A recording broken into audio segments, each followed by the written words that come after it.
She was this gun-toting, whiskey-drinking broad. The super epic fucking broad. She was a pioneer in the industry. She's also so famous and so controversial. So controversial. So she's kind of a big fucking deal. Her story is so incredible. She belongs on this podcast because she's a broad you should know. Hello and welcome to Broads You Should Know, the podcast about amazing and noteworthy women from history. I am your host, Sarah Gorski, and I'm here again with Miss Amelia Hamill. Hello. Hello. Thank you for having me back. Thank you for being back. I love having you back. It's just such a fun thing to do, to get to know these names and these women, whether we've heard of them or not, and Yes. to hear the cool stuff that they did in their lives in a time when they had, very different circumstances than us. Let's just say that. Very different. And you told me who you're bringing today, and I am like beside myself because I'm obsessed with this woman, even though I don't know very much about her. So I am so excited to learn today. Same. I really chose her because I wanted to know more about her. And that's one of the reasons. The other reason that I chose her is because I feel like she gets overlooked in the genres that she actually created. So Today we're going to be talking about Mary Shelley. Now, I know most people really only know her, that she wrote Frankenstein. But what people don't know is what a huge life she had in a really short amount of time. She died at 53 of age. So young. So she, a lot of the other women that we've talked about recently have lived into their 80s and so she had a brain tumor and she died. And the things that they found on her writing desk, I found fascinating. Interesting. So we'll talk about that a little bit later when we get to her death. But the things that they found on her writing desk were really fascinating to me. Oh my gosh, I can't wait. Okay, let's go. Tell me all about her. Okay, so she actually published quite a few books. The Frankenstein was really just the more famous of them. And to think about this and to put it in perspective, she wrote it when she wasn't she like 18? 21 years old. 21. Or it was published when she was 21, I believe. Yeah, she was really young. I remember that. Yeah. Fact. So she was born in 1797 in London.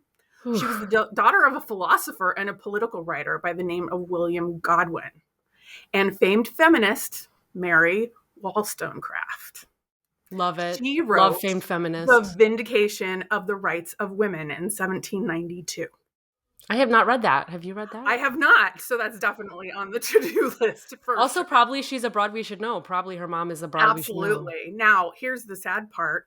Shelley never really knew her mom. Her mother died shortly after she was born. And so her father was left to care for her and her half-sister, who was her mother's daughter from an affair with a soldier. Ooh. So this was an older half sibling before she had married Shelley's father. And so he was left to care for them. He remarried because back in those days, that's just what you did. Yeah. It's had to like, be married. Peace out, but I need somebody to take care of my kids and cook my food and what have you. Exactly. And so unlike today. Oh, wait. Yeah, absolutely. Completely. No. But the family dynamics changed drastically when her father married Mary Jane Clairmont in 1801. Uh-oh, wicked stepmother? Brought two of her own children in. She had and then she and Godwin later had a son together. But Shelley and her stepmother never got along. Her stepmother decided that her stepsister should be sent away to college and educated, but she didn't see any value in educating Shelley at all. Oh my God. She was really the stepchild with the evil stepmother in a lot Really? of ways. That's what it sounds like. Yeah. So that was interesting to me too, because writers, artists, it's always kind of cliche, but a lot of times it is true that we create out of the pain from our pasts. And so she had just kind of a sad life just to start with. Was she at least fed? She just wasn't educated? Or was she kept in the basement? Nothing that I read was like she was beaten or anything. It was just like, you're just from that other woman. I don't want to have anything to do with you. Like, this is my family now. And I've decided. And her dad just let it happen? Yeah, I didn't get the. Now he did send her away, because since he was a philosopher, he was in an educated set and so forth. And they had actually really famous people come to dinner, just like Samuel Taylor Coleridge and William Wadsworth. Whoa. So even though she didn't have the formal education, she did make use of her father's extensive library. So she could be found, she's kind of like almost, it's, when you read this, it almost sounds a little bit like Cinderella. Yeah. And she's like a little bookworm. Like nobody likes her in her family, so she just reads. Well, and a lot of times when they couldn't find her, they would find her reading a book at her mother's grave. That was where they would find her as a child. That break your heart. That breaks my heart. She liked to daydream. A lot of people said she, kind of was off in her own world and her imagination a lot of the time. And then, she, of course, turned to writing as her outlet. So as a child, I scribbled. And my favorite pastime during hours given to me for recreation was to write stories. That's a direct quote. And so she published her first poem in 1807. So those of you doing math out there, means she was 10. 10. She published a poem at 10. I know. Isn't that sweet? Oh my God. So anyway, during the summer of 1812, she went to Scotland to stay with an acquaintance of her father named William Baxter and his family. And that is where she really felt like she was part of a family and finally saw how everybody else lived. Yeah. And she really loved it there because they treated her like family and not like that stepchild that's just kind of in the way. And she really loved that. So she went back year after year. And in 1814, she began a relationship with poet Percy Bysshe. I can't say. Bish? Is it Bish? Bish, I think maybe. Shelley. I always thought it was Bish. Percy Shelley was a devoted student of her father, and he very quickly became infatuated with Mary. One teensy tiny problem. He was married. Yeah, he was married. And I knew that. He was 15. So he and teenage Mary ran off together and fled to England.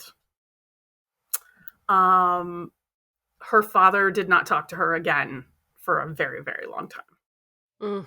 Because she broke marriage and she did all this crazy stuff and she was 15, Even though he's the reason they even knew each other? But I don't think hooked that up? It's not looked upon as a good thing, I think, ever to steal someone's husband.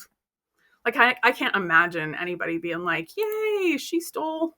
I feel like she was probably not the primary instigator.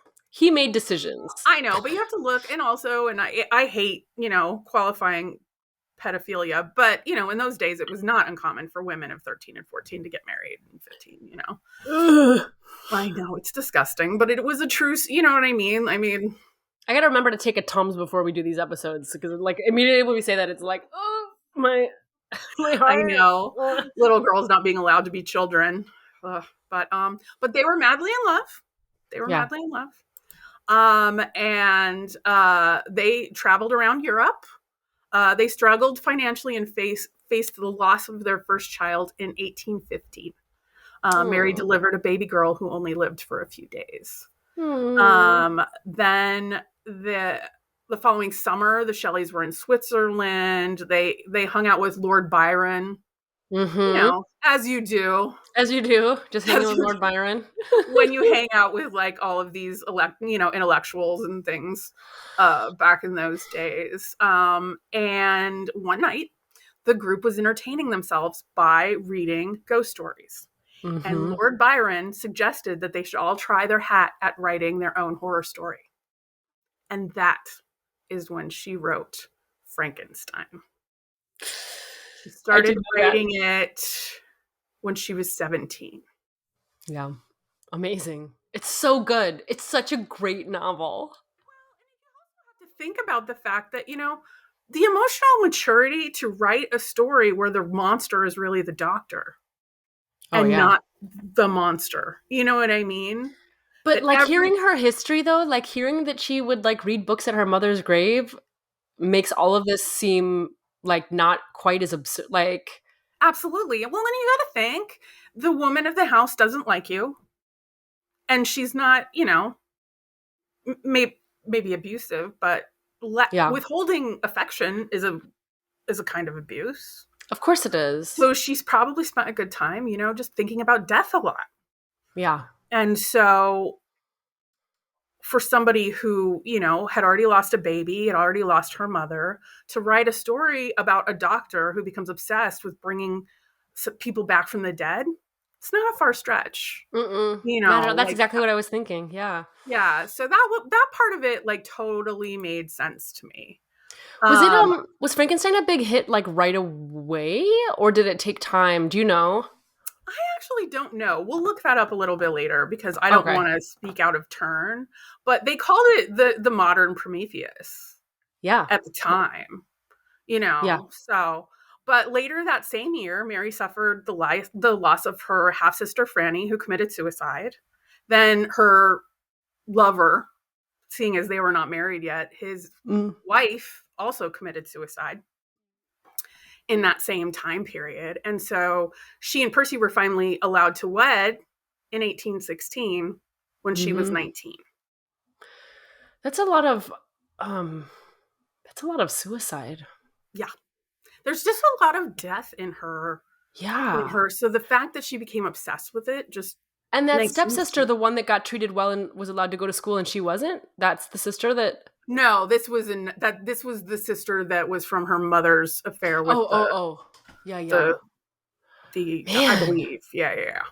So she committed suicide, so did Percy's wife, because her husband ran off with a 15-year-old. I mean, there is definitely empathy there for her too, for sure. yeah. I don't mean to make light of that. Yeah, because I'm sure he left her with a lot of problems and not a lot of money. Yeah. Well, I don't know. I think the money part is always so complicated too. Like, was he still paying like, their version of alimony? Was he still sending money home or not? Or like, I doubt it. If you read a lot of those stories, it would be like, the family would take care of instead of the man. But I didn't read anything specific at that point. She published a travelogue of their escape to Europe, the history of a 6-week tour. And then she was still working on Frankenstein. In 1818, when she was 21, Frankenstein debuted as a new novel from an anonymous author. well, it's probably Many thought that her husband, Percy Shelley, had written it since he had penned the introduction, and the book proved to be a huge success. Yeah, but it's probably got published because it wasn't like if a woman's name was on it, it might not have been published, right? Absolutely. And I'm sure that that's why they did it. There were a lot of women, especially in those times, who would either have a male pen name or they would publish under their husband's name, and then the husband would get all the credit, even though they were writing the books, things like that. So the fact that she didn't publish it under his name, but also didn't, you know what I mean? She just said, listen, somebody wrote this. Read it. But that's just a lot to happen in your life by the time that you're 21. Yeah, that's a lot. That's more than happened to me in my life, for sure. Now, I know it sounds a little like star-crossed lovers running away together and living happily ever after, but they actually did have not the easiest marriage in the entire universe. It was riddled with adultery and heartache. And on both sides? And she lost 2 more children. Dang. Born in 1819, their son Percy Florence was the only child to live to adulthood. Wow. Mary's life was rocked with another tragedy in 1822 when her husband drowned. He had been out sailing with friends in the Gulf of Spezia. Now, we can go into some of her other works, and I would highly encourage people to read her writing because she was very, very talented. Even her other works were very, very interesting. They just never quite hit that level of fame that Frankenstein did. And part of the reason why it did so well is because nobody knew who wrote it. Now, as I had said earlier, she died at the age of 53 with only one living child. And she had a brain tumor. And when they were clearing off her desk, what they found were the cremation remains of her husband's heart wrapped in a linen with a poem he wrote for her that she kept with her at all times, and then clippings of hair from each of her children that she had had. It's goth as hell. I know. So, her husband's heart ashes? Yeah, wrapped she in a poem? literally had his heart cremated and like put in a thing. That's like next level, man. That is. And she That kept is them true with love. her at all times. True love. The hair of her children, 3 of whom didn't make it. Yeah. And well, I feel like that was normal. I feel like keeping hair was actually a normal thing. Yeah, I mean, I found my hair in my baby book not too long ago, and I was just like, ew. I feel like that was super, super common, actually. Yeah. I feel like there's horror movies written about stuff like that. Like, but yeah, she like literally had her husband's, or at least a part of his heart. The heart, that's not normal. Heart ashes. I think we should bring it back into style. I'm just saying, Sarah. You and I both just need to find amazing lovers that we want to preserve their hearts. Exactly. This is going to be our new side business. Okay. So we're gonna start a heart cremation business where we make your loved one's hearts. That is so intense. It is, but it just shows you where her brain kind of always was. There was just death from the second she could remember anything. It was just death. People who didn't like her, people who didn't think she was worth anything. Runs off. Well, there's always a lot of critics, that's for sure. But yeah, so I mean, in comparison to a lot of the other women, that we talk about, she had a fairly short life, and Frankenstein was really her claim to fame, although she was able to continue her career. So she kept writing. Was she able to make enough of a living off of her writing at least to be okay, or was she destitute? I don't think I never got the impression from anything that I read that they were destitute, except in the very beginning when he first left his wife. Was his wife the one? I wonder how the money was with that. If her family was rich or if his family was rich. I don't see anything here that says anything about it, but I do know that her husband did not disapproved of his son's bohemian lifestyle. Her father-in-law was very opposed to his son's bohemian lifestyle. And so she really devoted herself to promoting her husband's poetry and preserving his place in history, because his family certainly was not running around being he's one of us, Sounds like he didn't fit the model of the ideal son of the time, right? Not at all. I mean, especially since, left his wife. That's like a boatload of if they're an upper class family, that's a lot of shame, right? That's well, and also he was a romantic poet. That's the other thing that I found a little bit more surprising, is that he was not goth in any way. He wrote romantic poetry. Mm-hmm. So the darkness really kind of came from her side, but she still loved his. So that was this idea of her balancing these two very different things. And so funny, they met when she was so young. How old was he? Did you write that down? You know what? I know it said it somewhere here, but I wonder what the age gap was. I mean, just because we were recently talking about the age gap in the Tolstoys. But it's not that important. It's okay. I'm just curious. We're going to look it up.